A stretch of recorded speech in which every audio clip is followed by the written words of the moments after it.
when I do my job, people hate me.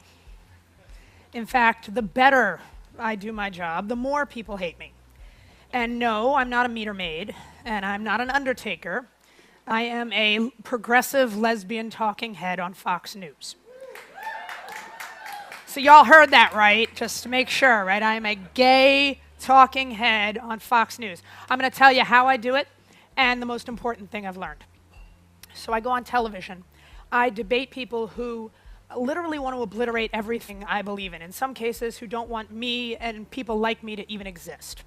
It's sort of like Thanksgiving with your conservative uncle on steroids with a live television audience of millions. It's totally almost just like that.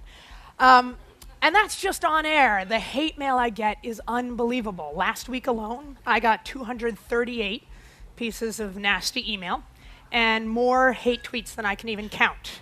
I was called an idiot, a traitor, a scourge, a cunt, and an ugly man, and that was just in one email. So, what have I realized being on the receiving end of all this ugliness? Well, my biggest takeaway is that for decades we've been focused on political correctness, but what matters more is emotional correctness. Let me give you a small example. I don't care if you call me a dyke. I really don't. I care about two things. One, I care that you spell it right.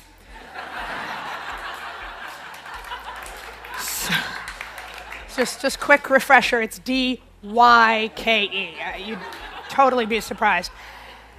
And second, I don't care about the word, I care about how you use it. Are you being friendly? Are you just being naive? Or do you really want to hurt me personally?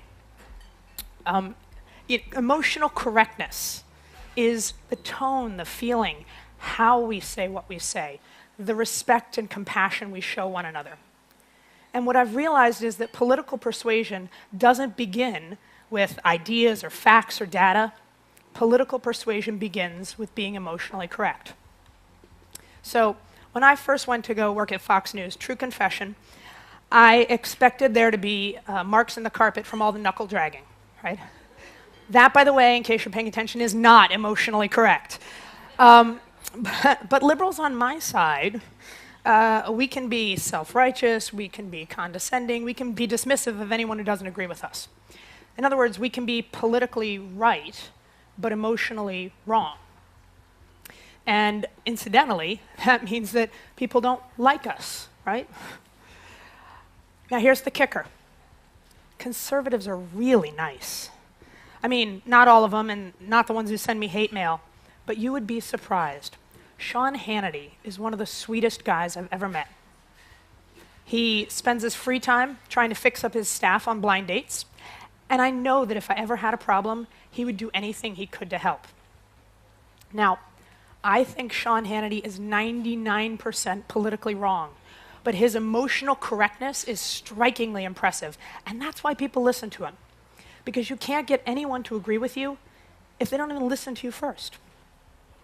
We spend so much time talking past each other and not enough time talking through our disagreements.